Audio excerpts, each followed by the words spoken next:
we've got you covered. From WSIL, this is News 3 at 6. Good evening, I'm Mark Kiesling. And I'm Victoria Idoni. The pandemic has changed how people use a lot of buildings. Some sit unattended, which can lead to problems. The CDC recently warned people to watch out for mold during the COVID-19 shutdowns.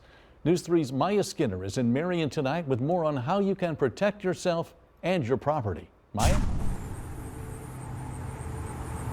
Mark, Victoria, I'm here at ServPro, a company who's told me they've seen an uptick in mold treatments. Now, this is mainly because a lot of buildings have gone unattended because of quarantine, but they told me this is a good time to inspect your property. As many people return back to their offices, homes, and schools, some may find an unpleasant discovery. COVID hitting buildings and homes, public areas being unattended for so long, with the amount of moisture and rain, humidity that we've had, it's just been a perfect storm for microbial growth. ServPro manager John Bierman says this is a good time to inspect your homes. He says he serviced multiple rental properties and schools in the last week. The fibers and some types of flooring, ceiling tile, etc. Those are an excellent food source for mold. And once water is introduced, whether it's from a leaky roof or the high humidity, it just creates the perfect conditions. He says untreated mold can trigger side effects for those who are prone to allergies or have asthma.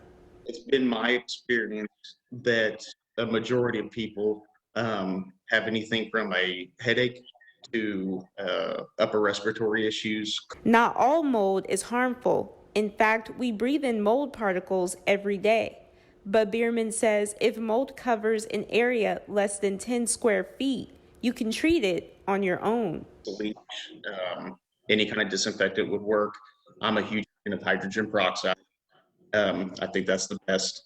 It's safer. He says if you're unsure about the mold in your home, don't touch it and call your local cleaning service. Now, he also told me it's best to check empty areas like basements and attics. He says to also keep your homes at a comfortable temperature, or you can buy a dehumidifier. Live in Marion, Maya Skinner, News 3. Thanks, Maya. Illinois recently saw an average of 40 to 50,000 COVID-19 test results presented each day. But as of yesterday, that number fell to 22,000. The state health department said the large volume of testing caused a technical issue in the state's processing system, which then caused the shortage in results.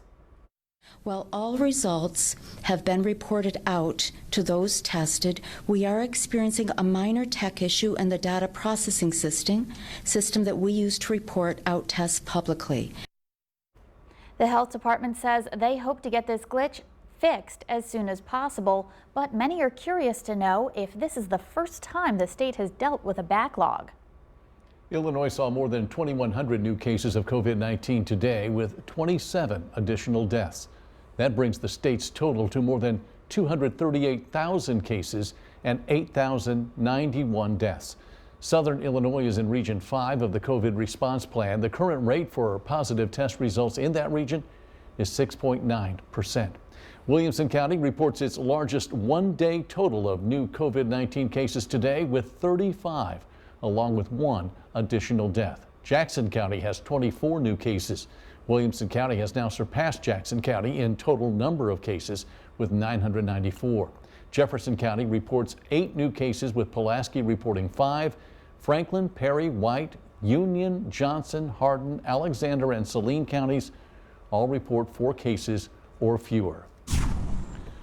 Another day of muggy weather out there. What's in store for tonight, Jim? More showers, more thunderstorms. Some of us could see some heavy rain. The risk of severe weather is small tonight, but we can't completely eliminate it.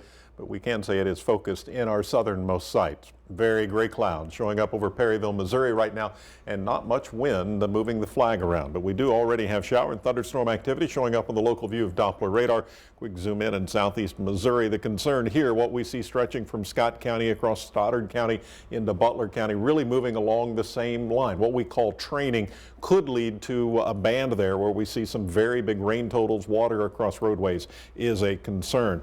Zooming over to West Tennessee, again, we see a little more thunderstorm activity here. A little bit of lightning showing up, starting to move through Obion County, staying on the southern edge right now. These showers and thunderstorms expected to be with us as we move through the evening hours. I put a pause on the animation around 9 o'clock. This has shown up consistently in the guidance that we look to see widespread rain around that time up until around midnight or so. Then after midnight, it looks like the rain is going to start to move out of here. Some improvement coming up for tomorrow. We could start to see some dry skies, but before that happens, projected rain totals saying where we see the biggest band, it could be 2 to 3 inches of rain during the overnight hours. Again, some concerns with localized flooding. It is in the forecast for tonight, but dry skies showing up in the longer range outlooks. That's all coming your way in just a bit. The National Weather Service has confirmed that 2 tornadoes developed during yesterday's storms. One occurred near Deering, Missouri in Pemiscot County. An intermittent tornado developed and continued to the east across mainly open farm fields. There were no reports of any structural damage. And around Tiptonville in Lake County, Tennessee, a tornado developed west of Windberg and moved northeast across open farmland before lifting off the ground near Highway 78. Again, there was no damage reported. The Trump administration will award more than $1.2 billion in airport safety and infrastructure grants to airports across the country. Veterans Airport of Southern Illinois was awarded over $1.3 million. That money will go toward upgrades like runway construction and the purchase of snow removal equipment.